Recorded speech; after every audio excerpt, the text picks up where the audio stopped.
जय हिंद दोस्तों। मेरा नाम अंकित सिन्हा है और फैसेट्स ऑफ यूपीएससी में आपका स्वागत है। तो दोस्तों, आपके ओवरवेलमिंग रिस्पांस के बाद मैं इसी सीरीज को आगे बढ़ा रहा हूं।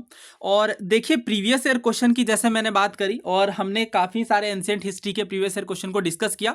इस सीरीज को आगे बढ़ाएंगे, बट उससे पहले आपको रिक्वेस्ट है कि अगर आप इस वीडियो को पहली बार देख रहे हैं, मतलब इस सीरीज में आप नए जुड़े हैं, तो आपसे रिक्वेस्ट रहेगी कि आप पार्ट 1 को देख लीजिएगा इस वीडियो के बाद। पीडीएफ के लिए आपको चिंता नहीं करनी है। मैं सारी पीडीएफ, मैं अपने पास पीडीएफ नहीं रखूंगा, ऑब्वियसली रखूंगा, बट टेलीग्राम चैनल में भी सारे पीडीएफ शेयर कर दिए जाएंगे।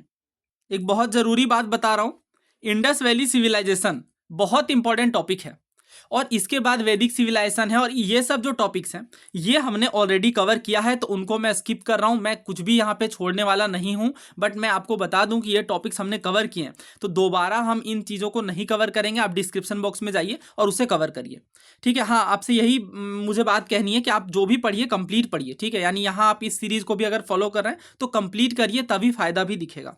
आगे बढ़ते हैं। तो ये जो क्वेश्चन है ये हमने कवर किया है कई बार। सिविल सर्विसेज 2023 का क्वेश्चन है, धन्य कटक के बारे में पूछा गया था। ये सवाल थीम सीरीज की एनसीईआरटी में डायरेक्टली देखने को मिलेगा, किंग्स फार्मर्स एंड टाउन्स वाले चैप्टर में। कंप्लीट थीम सीरीज की एनसीईआरटी मैंने पढ़ा दी है प्रीवियस ईयर क्वेश्चन के साथ। अभी चैनल पर जो रिसेंट वीडियो डली हुई है उसे आप देख लें। हाँ, तो ये मैप में था, देखिए यहाँ पे धन्य कटक। मैं एक्सपेक्ट कर रहा हूँ कि आगे चल के वो शिशुपालगढ़ वगैरह पे सवाल पूछे जा सकते हैं यूपीएससी के किसी भी एग्जाम में। थोड़ा ध्यान रखिए, ठीक है। आप मैपिंग लेक्चर कंप्लीट कर लीजिए। मैंने मैपिंग पर सेपरेट लेक्चर बनाई है, हिस्ट्री के मैपिंग पर। उसे कवर करने के बाद आपको इन मैपिंग में दिक्कत नहीं आएगी। हाँ, तो धन्य कटका ये आंध्र प्रदेश में है। प्रेजेंट नाम जो है ये धरनी कोटा है, अमरावती के पास ये देखने को मिलेगा। और ये एंशियंट धन्य कटका जैसा कि हमने देखा, और ये सातवाहन डायनेस्टी की कैपिटल थी एक टाइम पे। और सातवाहन को आंध्राज भी कहते हैं। और ये डेक्कन वाले पार्ट में रूल कर रहे थे सातवाहन डायनेस्टी, 1st से लेकर 3rd सेंचुरी के बीच। तो आपको पता होगा एंशियंट हिस्ट्री की क्रैश कोर्स मैंने कवर करी है। उस टाइम पे मैंने आपको इंपॉर्टेंट डायनेस्टीज बताई थी और ये भी बताया था कि प्रीवियस ईयर क्वेश्चन जो पूछे गए हैं यूपीएससी के द्वारा वो डायनेस्टीज के ऊपर ज़्यादा देखने को मिलते हैं, खास तौर से एंशियंट हिस्ट्री में। तो मैंने आपसे वादा किया था कि उन क्वेश्चंस को भी हम जल्द कवर करेंगे, तो आज वो मैं वायदा पूरा कर रहा हूँ और 1 बाय 1 हम डायनेस्टीज के ऊपर जो सवाल हैं उसे कवर करने वाले हैं। तो बिल्कुल कुर्सी की सीट बेल्ट को लगा करके बैठ जाइए। देखिए, जो पहला सवाल है यहाँ पे, सातवाहन वाकटक चालुक्याज, इसको आपको क्रोनोलॉजी में अरेंज करना था, ठीक है। यानी कौन सी डायनेस्टी पहले आई है, इसके बाद कौन सी डायनेस्टी आती गई है। ये सवाल तो वैसे झारखंड पीसीएस का है, बट मुझे लगा क्रोनोलॉजी वाले क्वेश्चन पहले कवर करने हैं, क्योंकि आप देखेंगे ऐसे क्रोनोलॉजी वाले क्वेश्चन रिसेंट में भी पूछे गए हैं यूपीएससी के द्वारा। अब इस क्वेश्चन का आंसर आपको खुद से करना है। देखिए, वीडियोस नहीं देखनी है, सिर्फ आपको नोट्स बनाते हुए चलना है, इंपॉर्टेंट बातों का रिवीजन करना है, तभी रिजल्ट भी दिखेंगे। तो उम्मीद है आपने इस क्वेश्चन का सही आंसर किया होगा, क्योंकि ये आपको सही करना ही पड़ेगा। हमने डिटेल में 1 बाय 1 डायनेस्टीज को कवर किया है। देखिए, सबसे पहले हमने सातवाहन डायनेस्टी की बात करी थी कि ये 2nd सेंचुरी बीसी से लेकर 3rd सेंचुरी तक, मेनली जो है ये 2nd 3rd सेंचुरी में ही ज़्यादा पावरफुल होती हैं। इसके बाद हमें वाकाटक डायनेस्टी देखने को मिलती है। इसके बाद चालुक्य डायनेस्टी आती है। तो वाकाटक डायनेस्टी हमें 3rd से लेकर 6th सेंचुरी तक, यानी लगभग जब 5th 6th सेंचुरी में गुप्ता डायनेस्टी पावर में होती है नॉर्थ इंडिया में, उस टाइम पे हमें वाकाटक डायनेस्टी देखने को मिलती है साउथ इंडिया में। तो ये बिल्कुल सही है, ABC इसका ऑर्डर होगा, पहले सातवाहन, फिर वाकाटक, फिर चालुक्याज। SVC कुछ भी आप निमोनिक बना लीजिए, बट ये याद रखना जरूरी है। नाउ 1 बाय 1 कवर करते हैं सातवाहन डायनेस्टी के ऊपर पूछे गए यूपीएससी के द्वारा क्वेश्चन। यूपीएससी के द्वारा सीएपीएफ का एग्जाम लिया जाता है और सीएपीएफ के एग्जाम में पता नहीं क्यों हर साल जो है सातवाहन डायनेस्टी के ऊपर क्वेश्चन लगातार देखने को मिल रहे थे। कवर करते हैं 1 बाय 1 ताकि आपके सारे डाउट्स क्लियर हो जाएं। वैसे तो ये चीज़ हमने पढ़ी है, तो अगर आपने क्रैश कोर्स को कवर नहीं किया है तो कवर कर लीजिए, ऐसे क्वेश्चन आपसे ईजिली सॉल्व होने लगेंगे। पहले ये कहा जा रहा है कि Satavahana rulers were identified through metronymics. दूसरा ये कहा जा रहा है जो सातवाहन का सक्सेशन होता था गद्दी पर, ये पैट्रीलिनियल था, यानी पिता, उसके बाद उनके बेटे, फिर उनके बेटे, इस तरीके से ये गद्दी पर बैठते थे। सो थीम्स इन इंडियन हिस्ट्री में जो किनशिप कास्ट एंड क्लास वाला चैप्टर है उसमें मैंने बहुत डिटेल में आपको ये बात पढ़ाई थी, फिर से कवर करते हैं। देखिए क्या कहा जा रहा है, जो सातवाहन डायनेस्टी है, सातवाहन डायनेस्टी के बारे में पहले आपको क्लैरिटी तो होनी चाहिए बेसिक। तो सबसे पहली बात तो आप यही ध्यान में रखिए कि वेस्टर्न पार्ट में, वेस्टर्न इंडिया के पार्ट में सातवाहन डायनेस्टी रूल करती है और 2nd सेंचुरी बीसी से लेकर 2nd सेंचुरी एडी तक का टाइम पीरियड है। ये बात बहुत अच्छे से पहले ध्यान रखिए। तो देखिए जो सातवाहन डायनेस्टी है, जो सातवाहन वंश है, उनके राजाओं का नाम कैसा था? गौतमी पुत्र श्री सातकर्णी। अब इससे यह साबित होता है कि ये जो राजा है इनका नाम है सातकर्णी, बट इनकी माँ का नाम है गौतमी। तो इस तरीके से ये अपनी माँ के नाम पर अपना नाम रखते हैं। इसी तरीके से आगे के जो राजा होते हैं, जैसे श्री पुलुमई इनका नाम है। अब ये वशिष्ठी पुत्र, यानी इनकी मदर का नाम वशिष्ठी था। तो इस तरीके से ये नेम को डिराइव करते हैं। यानी जब सातवाहन रूलर अपना नाम लिखते हैं किसमें? इंस्क्रिप्शन में, तो हमें यह देखने को मिलता है कि अपने मदर से डिराइव्ड होकर के अपना नाम लिखते हैं, मदर के नाम से डिराइव होकर के। इसी चीज को बोला जाता है मेट्रोनाइमिक्स। ठीक है, तो सवाल मेरा यह है कि मान लीजिए सातवाहन डायनेस्टी के एक रूलर है, लेट सपोज श्री सातकर्णी है, उनके बाद पुलुमाई आए, तो क्या ये जो रूलर हैं सातकर्णी, इन्हीं के बेटे हुए हैं पुलुमाई। तो इस कारण से हम कह सकते हैं कि ये जो सक्सेशन था गद्दी में, यानी एक राजा के बाद जब दूसरे राजा आ रहे थे, तो ये पैट्रीलिनियल ही था, यानी राजा फिर उनके बेटे। ठीक है, तो राजा का बेटा ही राजा बनता था। तो ये बात आपको ध्यान रखनी है कि भले नाम मैट्रिलिनियल है, भले नाम मेट्रोनाइमिक है, बट जो सक्सेशन है वो पैट्रिलिनियल है। अब इस क्वेश्चन को अटेम्प्ट करिए। मेट्रोनाइमिक कहा जा रहा है, बिल्कुल सही है। माँ के आधार पर राजा का नाम था। इसके बाद कहा जा रहा है कि जो सातवाहन का सक्सेशन हुआ ये पैट्रिलिनियल था, बिल्कुल सही है, हमने ये देखा है। आंसर क्या होगा इसका? बोथ 1 और 2। आई होप आपको कंप्लीट क्लैरिटी मिली होगी, मेट्रोनाइमिक का क्या मतलब है, पैट्रिलिनियल का क्या मतलब है, ध्यान रखिएगा। ना ये क्वेश्चन देखिए, क्या कहा जा रहा है? Satavahana ruled over parts of western India and Deccan. दूसरा ये कहा जा रहा है Satavahana repaired and rebuild Sudarshan lake, यानी सुदर्शन झील का निर्माण और रिपेयरमेंट जो है यह सातवाहन के द्वारा किया गया। दोस्तों, सातवाहन डायनेस्टी के टाइम पे ही सेंट्रल एशिया से भारत की ओर शक डायनेस्टी आती है। कौन सी? शक डायनेस्टी। शक, जिनके काफी माइटी रूलर होते हैं कनिष्क। अच्छा, आप कमेंट करके बताइएगा कि शक डायनेस्टी के फाउंडर का क्या नाम था। ये हमने डिस्कस किया है, इसका आप आंसर करिएगा कमेंट बॉक्स में। हाँ, तो ये जो शक की हम बात कर रहे हैं, इन्हें मलेच्छा यानी बारबेरियंस कहा जाता था कि ये तो असभ्य है। ठीक है, बट हम देखते हैं कि शक रूलर, एक काफी फेमस शक रूलर थे, इनका नाम था रुद्रदामन। 2nd सेंचुरी के आसपास की ये बात है। इन्होंने सुदर्शन झील का निर्माण करवाया था, रीबिल्ड करवाया था। ठीक है, तो इससे क्या साबित होता है कि मलेच्छाज भी सांस्कृतिक ट्रेडिशन से फेमिलियर थे। तो पहला तो बिल्कुल सही है, अभी हमने डिस्कस भी किया कि सातवाहन जो है ये 2nd सेंचुरी BC से लेकर 3rd सेंचुरी के आसपास जो है 3rd सेंचुरी AD तक हमें वेस्टर्न और डेक्कन पार्ट में देखने को मिलती है। और जो सातवाहन है, हाँ ये बात मैं बता दूं कि एंशिएंट हिस्ट्री के क्रैश कोर्स में हमने सारी चीजें मैप के थ्रू कवर करी थी। बिना मैप के इन चीज़ों को पढ़ने से क्लैरिटी नहीं मिल पाएगी कि किस पार्ट में थे, वेस्टर्न में थे, ईस्टर्न में थे, किस टाइम पीरियड में थे। मैपिंग के बाद थोड़ा आसान हो जाता है। हाँ, पहला बिल्कुल सही है, दूसरा बिल्कुल गलत है। सातवाहन से नहीं, सकाज ने रिपेयरमेंट करी है सुदर्शन झील की। आंसर क्या होगा? Option A, only 1।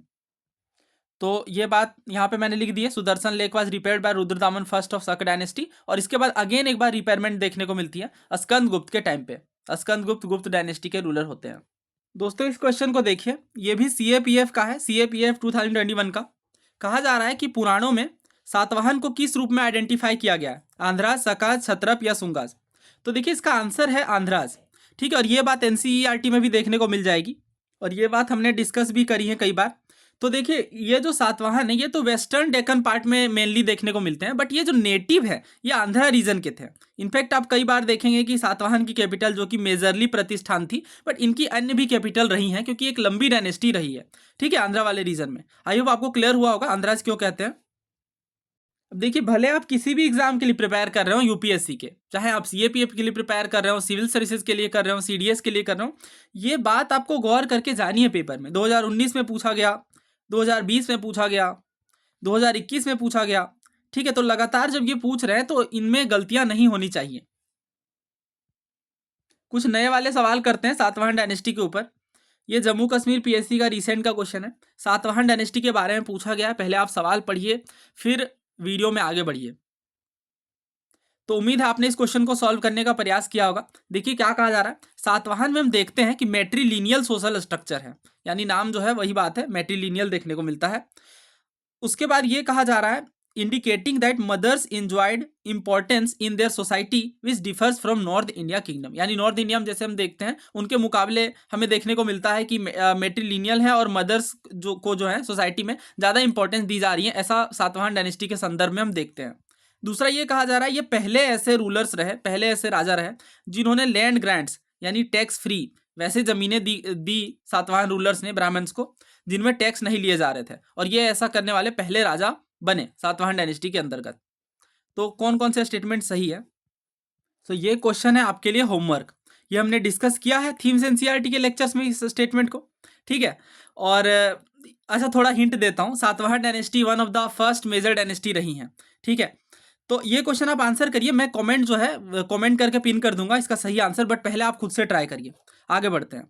ये क्वेश्चन देखिए, पूछा गया है कि प्री गुप्ता टाइम्स में लेड कॉइन्स यानी शीशे के जो सिक्के हैं ये लार्ज नंबर में किस डायनेस्टी के द्वारा इशू किए गए? सातवाहन, सकाज, कुषाणाज या मौर्याज?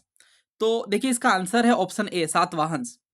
तो जो सातवाहन डायनेस्टी है इनमें देखने को मिला है कि त्रिपुरी जो कि एमपी में है, इनमें लेड कॉइन्स भी बहुत सारे इशू किए गए हैं सातवाहन डायनेस्टी के द्वारा। मिक्स्ड तरीके के कॉइन्स इशू किए गए सातवाहन के द्वारा, ऐसा नहीं है कि सिर्फ लेड के कॉइन्स इशू किए गए। हाँ ये क्वेश्चन भी पूछा गया, बट हम कॉइन्स की सेपरेट वीडियो प्रिपेयर करेंगे, उसमें हम सारी चीज़ें डिस्कस करेंगे। तो अलग अलग तरीके के कॉइन्स इशू किए गए, सिल्वर, पोतीन, लेड, ठीक है। बट लेड कॉइन्स जो है सबसे ज़्यादा मात्रा में, ध्यान रखिएगा, और भी कई सारे एग्जाम से पूछा गया है, बट एक ही क्वेश्चन हम बार बार नहीं ले सकते, बिकॉज सेम क्वेश्चन को लेने का फायदा नहीं। बस आप ध्यान रखिए कि सातवाहन डायनेस्टी ने सबसे ज़्यादा लेड कॉइन्स को इशू किया। तो एक ही डायनेस्टी से भले सवाल है, बट क्वेश्चन अलग अलग तरीके के हैं। हाँ इस क्वेश्चन को करिए। क्या कहा जा रहा है? सातवाहन रूलर्स के बारे में दो कथन है, आपको ट्रू वाला बताना है। पहला ये कहा जा रहा है कि प्राकृत लैंग्वेज को नर्चर प्रदान किया गया सातवाहन डायनेस्टी के द्वारा, यानी सपोर्ट दिया गया, उनके किंगडम्स में इस भाषा का इस्तेमाल हुआ, प्राकृत भाषा का। दूसरा ये कहा जा रहा है जो पब्लिक एस्पेक्ट रहा आर्ट का, इसे इनकरेजमेंट मिला सातवाहन पीरियड के टाइम पे, यानी आर्ट के बारे में बेसिकली कहा जा रहा है कि इन्होंने आर्ट को भी पेट्रोनाइज किया। तो देखिए आंसर क्या है इस क्वेश्चन का? ऑब्वियस सी बात है, सेकंड वाला तो बहुत ही जनरल स्टेटमेंट है, और पहला समझते हैं। हाँ तो देखिए बहुत ही इंपॉर्टेंट बात है ये कि एक सातवाहन रूलर रहे हैं, इनका नाम है हाल। इन्होंने गेह सतसाई नाम की बुक लिखी है प्राकृत भाषा में, इसे मार्क कर लीजिए इंपॉर्टेंट, क्योंकि बुक से बहुत सारे क्वेश्चन पूछे आ रहे हैं, और एंशियंट इंडिया के जो बुक्स हैं ये नो डाउट बहुत एक फोकस पॉइंट रहा है यूपीएससी का हमेशा से ही। तो ध्यान रखिएगा कि सातवाहन पीरियड के टाइम पे कौन सी भाषा थी रिकॉग्नाइज की गई किंगडम के द्वारा? तो प्राकृत लैंग्वेज। डायरेक्टली कई बार पूछ लेते हैं स्टेट पीएससीज में और कई सारे एग्जाम्स में। तो प्राकृत लैंग्वेज को नर्चर किया गया सातवाहन पीरियड का, सातवाहन एज का ये ऑफिशियल लैंग्वेज था। आगे बढ़ते हैं। अब हम बात करेंगे नेक्स्ट डायनेस्टी के ऊपर। ये सवाल हाल ही में सीएपीएफ में पूछा गया है। कहा जा रहा है जो रूलर है विंध्य शक्ति, जो कि गुप्ता एज से पहले के पीरियड से एसोसिएटेड हैं, ये किस डायनेस्टी के थे? ये क्वेश्चन आपका गलत नहीं होना चाहिए, क्योंकि क्रैश कोर्स में हमने डिटेल में बात करी है। वाकटक, चालुक्य, कालचूरी या सुंगा?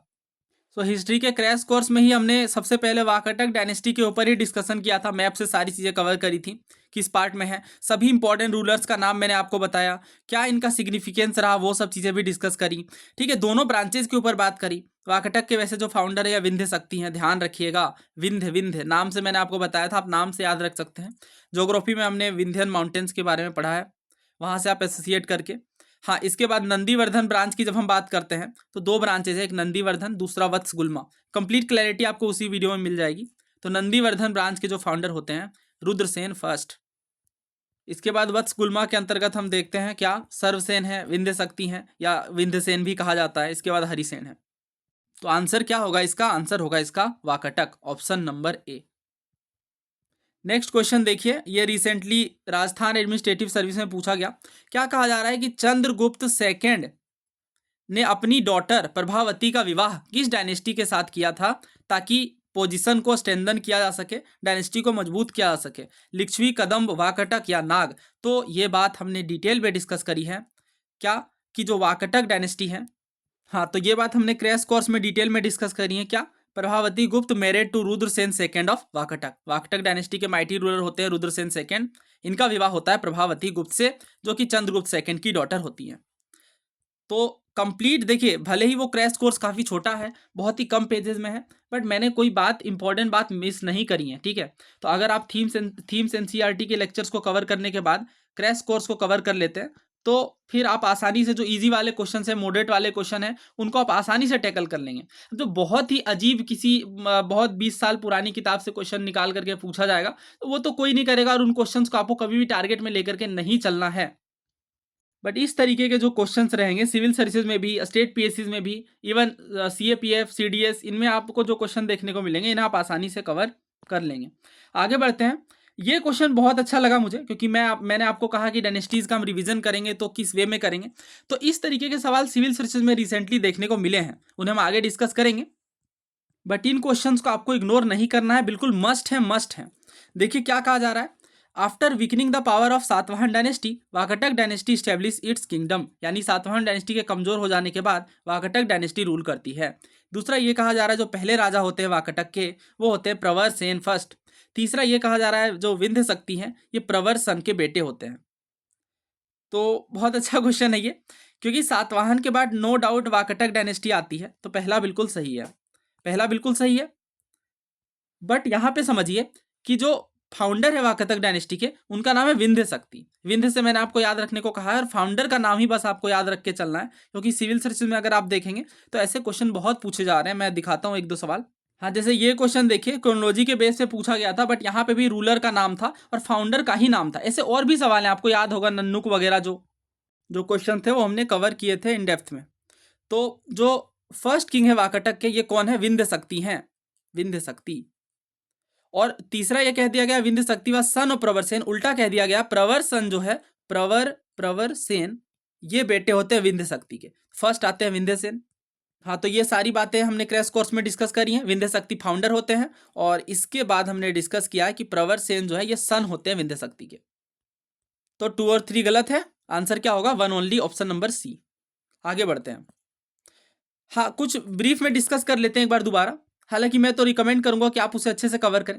देखिए, वाकाटक डायनेस्टी के जो फाउंडर होते हैं वो विंध्य शक्ति है, नो डाउट। उसके बाद प्रवर सेन आते हैं, इसके बाद रुद्र सेन है। ये सब नाम आपको याद नहीं करने हैं, कोई काम की बात नहीं है। बट जो इंपॉर्टेंट रूलर है जैसे विंध्य शक्ति वगैरह, ये सब बस ध्यान रखें। दोस्तों, ये जो सवाल है ये बहुत सारे एग्जाम से पूछा गया है। देखिए क्या कहा जा रहा है, जो अजंता का आर्ट है ये किस डायनेस्टी के द्वारा पेट्रोनाइज किया गया? ऑप्शन है चालुक्याज, पल्लवाज, वाकाटक या गंगा। देखने में ये बहुत सिंपल सवाल है, बट ये नो डाउट अच्छा क्वेश्चन है। क्यों? क्योंकि अजंता के बारे में जो हम पढ़ते हैं, अजंता के बारे में, ये यूनेस्को हेरिटेज का पार्ट है अजंता केव्स। तो ये जो रॉक कट बुद्धिस्ट विहार और चैत्याज हैं, विहार और चैत्याज के बीच क्या डिफरेंस है ये आप कमेंट करके बताएंगे। ये हमने डिस्कस किया हुआ है और सिविल सर्विसेज में पूछा हुआ क्वेश्चन है। तो जो विहार और चैत्याज हैं बुद्धिस्ट रॉक कट के केव्स के, ये पेट्रोनाइज किए गए वाकाटक राजा हरिसेन के द्वारा। जब हम देखते हैं वत्स गुल्मा ब्रांच के बारे में, तो ये देखिए हरिसेन जो कि लास्ट नॉन रूलर होते हैं, और ये काफ़ी पावरफुल किंग होते हैं, दंडी के द्वारा बताया जाता है। दंडी जो है ये काफ़ी फेमस ऑथर हैं 10 कुमार चरित्रम नाम के बुक के। नाम आगे बढ़ते हैं। ये सिविल सर्विसेज प्रीलिम्स का क्वेश्चन है। देखिए क्या कहा जा रहा है कि गुप्ता डायनेस्टी के डिक्लाइन हो जाने के बाद, यानी गुप्ताज का जब डाउनफॉल हो जाता है, और हर्षवर्धन के राइज से पहले पहले तो यही सब चीज़ आपको क्लियर होनी चाहिए कि सेंचुरी की बात की जा रही है। हालांकि इन्होंने आगे बताया है कि ईयरली 7th सेंचुरी की बात है। ईयरली 7th सेंचुरी में नॉर्दर्न इंडिया में कौन कौन सी किंगडम रहे? सिंपल यही क्वेश्चन है। मगध के गुप्ताज थे, मालवा के परमार थे, थानेश्वर के पुष्यभूतिज थे, कन्नौज के मौखारीज थे, देवगिरी के यादवाज थे, वल्लभी के मैत्रक्स थे। इतने सारे जो है यहाँ पे हमें दिए गए हैं स्टेटमेंट्स, और इनके आधार पर हमें पिक करना है। देखिए, जो देवगिरी के यादवाज हैं ये तो 12th सेंचुरी के आसपास हमें देखने को मिलेंगे, तो इसे तो आप एलिमिनेट कर सकते हैं 5 को। इसके बाद हमारे पास बचता है बी और सी। 1 बाय 1 डिस्कस करते हैं। एंशिएंट हिस्ट्री के क्रैश कोर्स में हमने इस मैप को बहुत डिटेल में कवर किया था। ये हमें 590 AD, यानी वही बात है 6-7 सेंचुरी के आसपास की बात हमें देखने को मिलेगी। लेट गुप्ता यानी गुप्ता डायनेस्टी का डाउनफॉल स्टार्ट हो गया है, और कई सारी अदर किंगडम्स भी हमें नॉर्दर्न इंडिया में देखने को मिल रही हैं, जिनमें पुष्यभूतिज हैं, पुष्यभूतिज ठीक है, जिनसे हर्षवर्धन अपना संबंध रखते हैं। इसके बाद हमें देखने को मिलेंगे मौखारीज, कन्नौज वाले रीजन में मौखारीज। इसके बाद अगर हम इस पार्ट में देखते हैं गुजरात में, तो हमें मैत्रक्स देखने को मिलेंगे वल्लभी में। मैत्रक्स की कैपिटल थी वल्लभी। तो अभी हमने क्या क्या डिस्कस किया? मगध में हमें लेट गुप्तास देखने को मिले। इसके बाद क्या मालवा के परमार नहीं, याद करिए क्रैश कोर्स हमने बाद में डिस्कस किया 10th सेंचुरी के बाद, ठीक है ये देखिए। हाँ, तो जो परमार डायनेस्टी है 10th 12th सेंचुरी के बाद हमें देखने को मिलते हैं परमार डायनेस्टी मालवा वाले रीजन में, और कंप्लीट हमने डिस्कस किया है। देखिए मैत्रक थे, तो मैंने बताया था कि ट्रिब्यूटरी चीफ है ये गुप्तास के, यानी गुप्ता डायनेस्टी के आसपास वाले टाइम में जब लेट गुप्तास का टाइम चलता है उसी टाइम पे ये मैत्रक डायनेस्टी देखने को मिलती है। सौराष्ट्र गुजरात वाले क्षेत्र में हमने देखा।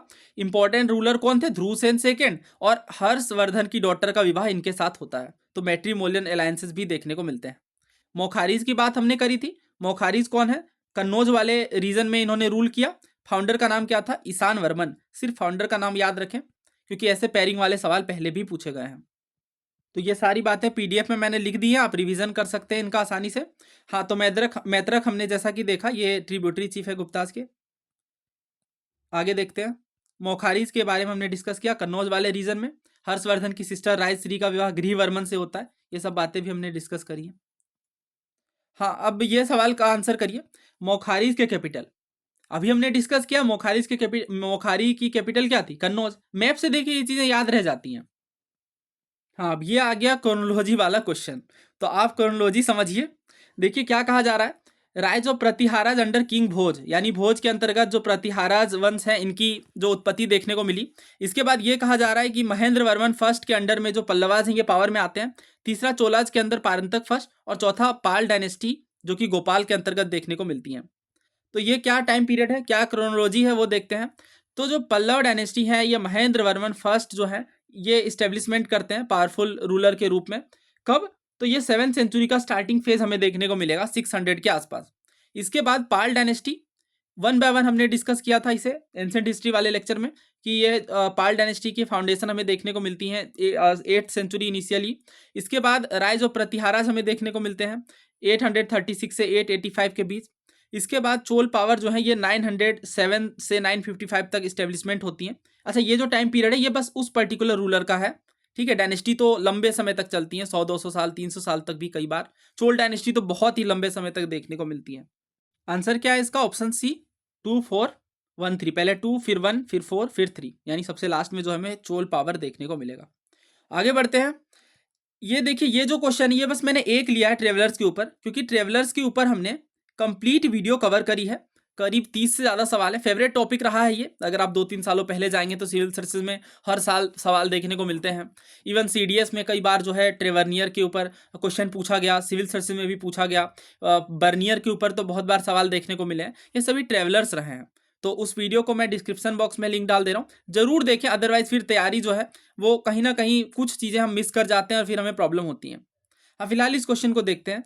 तो ह्वेनसांग के बारे में पूछा गया कि इन्होंने काफ़ी सारे अपने बुक्स के अंदर बताया है कि उस टाइम पे इंडिया का कल्चर कैसा था, किस तरह की सिचुएशन देखने को मिल रही थी।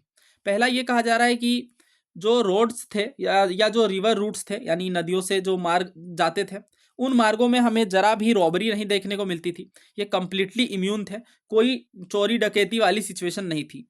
दूसरा ये कहा जा रहा है कि पनिशमेंट की जब बात आएगी तो पनिशमेंट के लिए जो है फायर, वाटर, पॉइजन, कई तरीके के हथियार थे, इंस्ट्रूमेंट्स थे जिनका इस्तेमाल करके इनोसेंस या गिल्ट को पता किया जा सकता था। तीसरा ये कहा जा रहा है कि जो ट्रेड्समैन हैं इन्हें ड्यूटीज देने पड़ते थे बैरियर स्टेशंस में। देखिए आप ये बात सोचिए, ये तो खैर एनसीईआरटी में दिया गया है ये फैक्ट वगैरह कि हर्षवर्धन के टाइम पे जब ह्वेनसांग आते हैं तो उस टाइम पे ये देखते हैं कि रोड्स वगैरह में कई बार रॉबरीज भी होती हैं। मतलब ये तो बहुत ही ऑब्वियस सी बात है ना कि कोई भी रोड जो है ये कंप्लीटली इम्यून कैसे हो सकता है रॉबरी से, कभी नहीं। पहला अगर आप एलिमिनेट करेंगे आंसर आ जाएगा।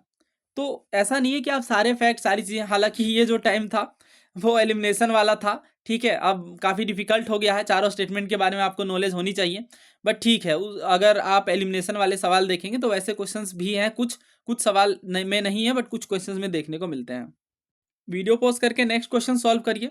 कहा जा रहा है जो चाइनीज पिलग्रिम थे, यानी चाइना से आने वाले जो यात्री थे फाहियान, इन्होंने 4th ग्रेट बुद्धिस्ट काउंसिल को अटेंड किया था जो कि कनिष्का के द्वारा ये बुलाई गई थी।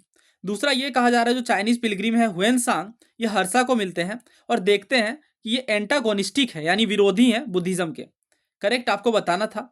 तो देखिए ये हमने अपने जब हमने बुद्धिज़्म वाला लेक्चर डिस्कस किया था, बुद्धिज़्म के ऊपर सारे प्रीवियस ईयर क्वेश्चन को कवर किया था, उस टाइम पे हमने इस सवाल को कवर किया था। मैंने आपको ये बताया था कि जो चाइनीज़ पिलग्रिम है फाहियान, ये तो अटेंड ही नहीं करते, क्योंकि फाहियान किस सेंचुरी में आते हैं? 5th सेंचुरी में आते हैं। जबकि ये जो काउंसिल्स होती हैं, इवन जो 4th बुद्धिस्ट काउंसिल होती हैं कनिष्क के द्वारा, ये तो हमें 1st सेंचुरी में ही देखने को मिलती है। इसकी मैंने आपको ट्रिक भी बताई थी, कैसे आप याद रखेंगे। कनिष्क, देखिए लास्ट में आ रहा है शक, स्पेलिंग देखिए SHAK, थोड़ा एसोसिएट कर लीजिए। शक के बारे में हमने बात किया था कि शक संवत की स्थापना की गई थी। ठीक है, कनिष्क जो है ये शक डायनेस्टी से थे। ध्यान रखिएगा, शक एरा, शक संवत की स्थापना 72 AD में, पूछा भी गया है कई बार क्वेश्चन, 72 AD में की गई थी। ठीक है, तो इस वजह से मैंने आपको एसोसिएट करके याद रखने को कहा था। थोड़ा करेक्शन कर लीजिएगा, माई मिस्टेक, 72 नहीं 78 AD में। ठीक है, 78 AD में। तो ये गलत है, क्योंकि ये 5th सेंचुरी की बात है, 1st सेंचुरी से एसोसिएट करके पूछा गया है, बिल्कुल गलत है। दूसरा ये कहा जा रहा है, देखिए ऐसा कुछ नहीं, हमने फर्स्ट ही लेक्चर में डिस्कस किया था एंशिएंट हिस्ट्री के टाइम पे कि जो ह्वेनसांग थे ये पहुंचते हैं हर्षवर्धन के दरबार में, और हर्षवर्धन जो है ये ओरिजिनली सेवाइट थे, बट इन्होंने बुद्धिज्म को सपोर्ट किया, तभी तो बुद्धिज्म के लिए काउंसिल बुलाई जा रही थी। तो यहाँ पे आधी बात गलत है। ठीक है, इस वजह से दोनों गलत हो जाता है, आंसर हो जाएगा नीदर 1 नोर 2। ये सब बातें मैंने लिख दी है। फाहियान जो है इन्होंने अटेंड नहीं करा 4th ग्रेट बुद्धिस्ट काउंसिल को। ठीक है, और जो ईयरली 5th सेंचुरी के आसपास ये विजिट करते हैं इंडिया को, और ये तो ईयरली 2nd सेंचुरी की ही बात है, जैसा कि मैंने बताया 1st 2nd सेंचुरी के आसपास की बात है। तो ह्वेनसांग ने लिखा है अपने ट्रेवलॉग्स में कि इन्होंने देखा हर्षवर्धन, जब ये हर्षवर्धन से मिलते हैं तो ये देखते हैं कि ये काफ़ी सपोर्टिव है बुद्धिज़्म के। इन्होंने अपनी बायोग्राफी में यह भी बताया है कि कैसे उनका सम्मान किया जाता है हर्षा के द्वारा। कन्नौज में, कन्नौज के जैसा भी मैंने कहा कि रिलीजियस असेंबली बुलाई गई थी बुद्धिज़्म के लिए कन्नौज में, किनके द्वारा? हर्षवर्धन के द्वारा, प्रयाग असेंबली के नाम से जानी जाती है, और इसी में अटेंड किया था ह्वेनसांग ने। और इसमें यह भी बताया गया है कि काफ़ी लेविस गिफ्ट्स, यानी बहुत बड़े बड़े गिफ्ट्स जो हैं, प्रोटेक्शन, ये सब हर्षवर्धन के द्वारा दिए जाते हैं। नेक्स्ट देखिए क्या कहा जा रहा है, emperor Harsha southward march was stopped on the Narmada river by, यानी हर्षवर्धन, जैसा कि हमने ये डिस्कस किया है ऑलरेडी, आई थिंक हमने सारी चीज़ें ऑलमोस्ट डिस्कस करी हैं, कुछ एक को छोड़ करके। तो हर्षवर्धन का जो साउथ की ओर एक्सटेंशन रहा नर्मदा रिवर में, ये रोक लिया जाता है किनके द्वारा? स्ट्रेट फॉरवर्ड आंसर है इसका, पुलकेशिन सेकंड के द्वारा। सो ये बात एहोल इंस्क्रिप्शन में देखने को मिलती है। ही वॉज डिफीटेड बाय, या आप कह सकते हैं कि ये कंक्लूजन निकल ही नहीं पाया कि किस डायनेस्टी ने विन किया, बट इतना तो है कि हर्षवर्धन को साउथ वर्ल्ड की ओर मार्च नहीं करने दिया गया। बहुत ही माइटी रूलर थे पुलकेशिन सेकंड। आपका ये काम है कि आप कमेंट में बताएं कि पुलकेशिन सेकंड किस डायनेस्टी के थे, जरूर आंसर करिए, हमने ये डेप्थ में डिस्कस किया है। ये बात बहुत बार पूछते हैं कि ये किस इंस्क्रिप्शन में बताया गया है कि हर्षवर्धन के ये मार्च को रोकते हैं। ध्यान रखिएगा, ए होल इंस्क्रिप्शन जो कि रवि कीर्ति के द्वारा लिखा गया है, रवि कीर्ति के द्वारा। रवि कीर्ति कौन थे? पुलकेशिन सेकंड के कोर्ट पोएट थे। तो इन्होंने ही, ऑब्वियस सी बात है, अपने रूलर के बारे में लिखेंगे कि काफ़ी सारे इन्होंने विक्ट्रीज हासिल की हैं, बहुत सारे जीत हासिल किए हैं अलग अलग डायनेस्टीज के साथ। अच्छा, एक बात ध्यान रखिएगा पुलकेशिन सेकंड के विषय में, he himself was killed by Narasimha Deva Varman first, जो कि पल्लवा रूलर थे, और इसके बाद नरसिम्ह देव वर्मन वातापी कोंडा का टाइटल हासिल करते हैं, कनकरर ऑफ वातापी। ये क्वेश्चन भी यूपीएससी के द्वारा पूछा गया था ईएसआईसी वाले पेपर में, डिपार्टमेंटल एग्जाम के तहत। वातापी कोंडा का जो टाइटल है ये किसके द्वारा अज्यूम किया गया? पुलकेशिन सेकंड, महेंद्र वर्मन, नरसिम्ह वर्मन या मानवर्मन? तो इसका आंसर क्या होगा? देखिए इसका आंसर जो है ये ऑप्शन सी। ठीक है, पुलकेशिन सेकंड बादामी के रूलर थे, बादामी या वातापी भी कहा जाता है। ठीक है, वातापी। तो वातापी को जीतने वाले क्या कहलाएंगे? वातापी कोंडा। वातापी को किसने जीता? वातापी को जीता पल्लवा रूलर ने, जिनका नाम क्या है? जिनका नाम है नरसिम्ह देव वर्मन। तो बात कुछ ऐसी है कि हर्षवर्धन को हराने के बाद पुलकेशिन जो है, पुलकेशिन सेकंड, ये अपना रुख करते हैं पल्लवा किंगडम की ओर, और इसके बाद ये महेंद्र वर्मन को हरा देते हैं। अब महेंद्र वर्मन जो है ये पल्लवा किंगडम के इंपॉर्टेंट रूलर थे। तो पल्लव डायनेस्टी के जो महेंद्र वर्मन है, इनके सन, जिनका नाम होता है नरसिम्ह देव वर्मन, ये इस हार का बदला लेते हैं, अपने पिता की हार का बदला लेते हैं। किस रूप में? तो ये डिस्ट्रॉय कर देते हैं वातापी को, और इवन किल भी कर देते हैं, मार देते हैं किन्हें? पुलकेशिन सेकंड को। आई होप आपको समझ आया होगा। तो ये मैं समझा देता हूँ एक बार। देखिए, पुष्य भूतीस हर्षवर्धन माइटी रूलर 630 में ये साउथवर्ड एक्सटेंशन करते हैं, यानी दक्षिण दिशा की ओर जाते हैं ताकि ये अदर किंगडम्स को जीतें। तो इस बीच क्या होता है, नर्मदा रिवर में, नर्मदा रिवर के पास रोक लिया जाता है, चालुक्य रूलर पुलकेशिन सेकंड के द्वारा आगे नहीं बढ़ने दिया जाता है। तो चालुक्य रूलर पुलकेशिन सेकंड इस तरीके से एक जीत हासिल करते हैं, जो कि एक डिसाइजिव बैटल होता है, क्योंकि नॉर्थ इंडिया के एक माइटी रूलर को एक तरीके से रोक देना, हरा देना, ये बहुत बड़ी बात रहती है। इसके बाद ये जो चालुक्य रूलर है ये अपना रुख करते हैं पल्लवाज की ओर, ठीक है। और पल्लवा जो रूलर है, पल्लवा रूलर, जैसा कि मैंने आपको नाम बताया, महेंद्र वर्मन फर्स्ट, हरा दिया जाता है पुलकेशिन सेकंड के द्वारा महेंद्र वर्मन फर्स्ट को। और इसके बाद जो महेंद्र वर्मन के सन होते हैं, जिनका नाम होता है नरसिम्ह देव वर्मन, ये अगेन हरा देते हैं किनको, पुलकेशिन सेकंड को। So Pulakeshin second was defeated and killed by Narasimha Varman. So friends, इस वीडियो में इतना ही रखते हैं, आगे हम कंटिन्यू करेंगे इस पार्ट को। और अगर आप चैनल पर नए हैं तो प्लीज़ सब्सक्राइब करें। जो मैंने अदर इनिशिएटिव के बारे में बताया डिस्क्रिप्शन बॉक्स से, आप उन्हें भी देखें और अपने दोस्तों में भी शेयर करें। धन्यवाद, मिलते हैं जल्दी नई वीडियो में। जय हिंद।